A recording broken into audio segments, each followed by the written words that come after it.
Alright, so what we're looking at in this section here is about nation building, showcasing, and what's actually meant by the shop window effect.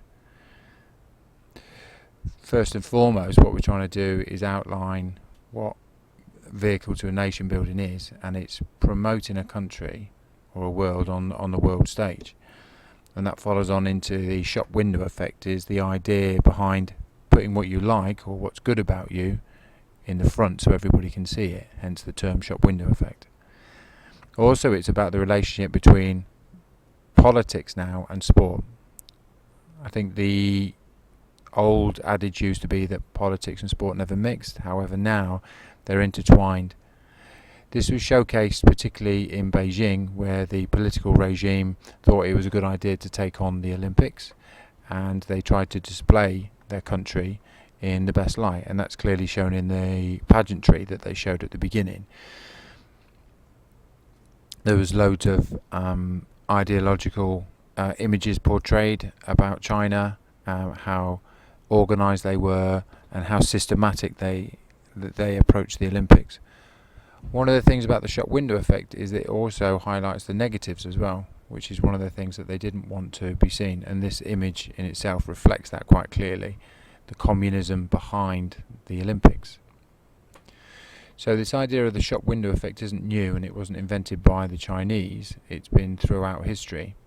Within the 60s and 70s, the Eastern Bloc developed a drug-taking program so that they could produce high-level athletes, which they actually did, but it was 30 years later that they were found out to have cheated. So, looking further into the shop window effect and where it's actually been identified in history, we're going to take a look at a couple of videos. Predominantly they're Eastern Bloc, but there are some other examples as well. So this is an image from the recent Beijing Olympics of 2008.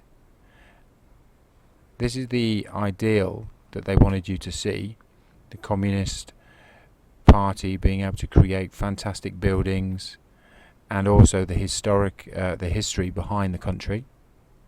Unfortunately, what they didn't want you to see was identified in this video clip here. So we'll just have a quick look at that. These are some of the images China doesn't want the world to see. Ordinary people protesting. These people say they were forced from their homes around Beijing's historic Tiananmen area ahead of the Olympics. Liu Fumei is angry. We are not against the games, but they shouldn't have destroyed my house, forcibly evicted me, and left me homeless. Plainclothes police were quick to break up the demonstration. Official Chinese media quoted officials who acknowledged the incident, but they denied that police clashed with the protesters. The demolition of the narrow lanes known as hutongs and the often forcible evictions that go with it is one of the main causes of unrest in Beijing. These ancient alleyways once stretched for kilometers east to west and filled the city. Now only a third remain. Human rights campaigners say 1.5 million Beijing residents have been displaced ahead of the Olympics. Ms. Gao is one.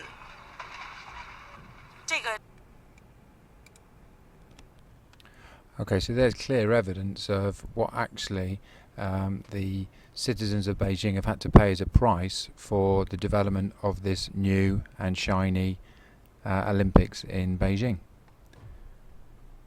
So as we mentioned before, just to give you some stats for this, there are 2 million people that lost their homes and 40,000 who have been imprisoned and beaten just for staging quiet protests.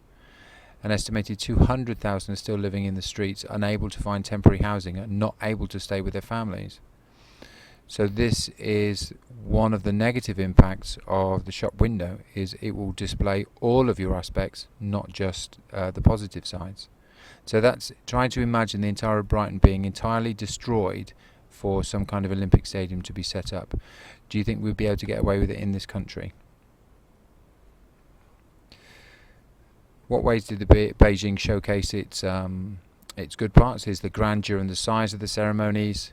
One of the issues though was the human rights against the Tibetans, and also the potential success on the medals charts. So as I mentioned before, historically this has already happened, and we'll just take a quick look at this video clip. Hopefully you'll identify this guy here as Jesse Owens. This was the 1936 Olympics, and it was supposed to be Hitler's games. Obviously that's just prior to the Second World War. August 8th, 1936, American track star Jesse Owens shocked Hitler and the world as he won his 4th gold medal at the Summer Olympics in Berlin.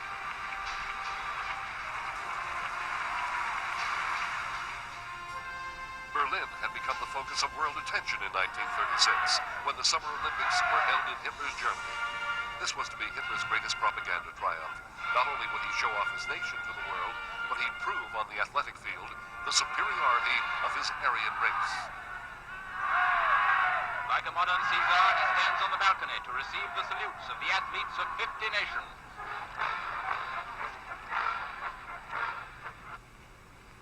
Ich verkünde die Spiele von Berlin zum Feiern der 11. Olympiade neuer Zeitrechnung als eröffnet.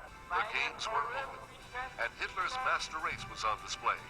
But his ideas of racial superiority were about to be repudiated by the performance of African-American athlete Jesse Owens.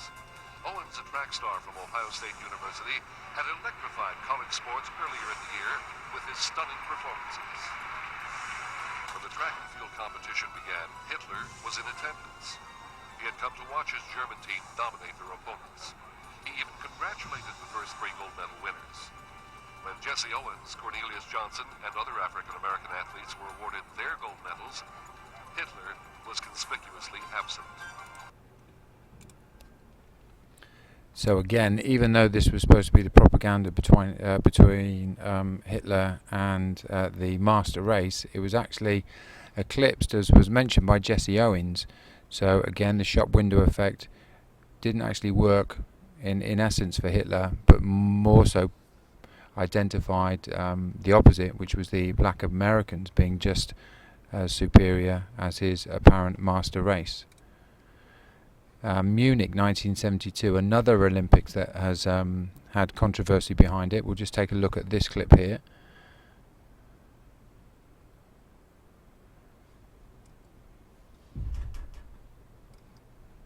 September 5th, 1972. The world was shocked when 11 Israeli athletes were murdered by Arab terrorists at the Munich Olympics. A radical group called Black September had infiltrated the area where 10,000 athletes were staying. At 5 a.m., the terrorists broke into the Israeli dorm. A coach managed to sound an alarm, allowing 18 team members to escape. But 2 athletes were shot and 9 were taken hostage. By 9 in the morning, the Olympic Village was surrounded by hundreds of police officers and 24 sharpshooters. At noon, the extremist group announced their demands: the release of 100 Palestinians from Israeli jails and their own safe passage out of West Germany. Negotiations ensued, but Israel would not meet the terrorist demands. The terrorists and their hostages were flown by helicopter to a West German airbase, where a plane was waiting. At the airport, German sharpshooters opened fire.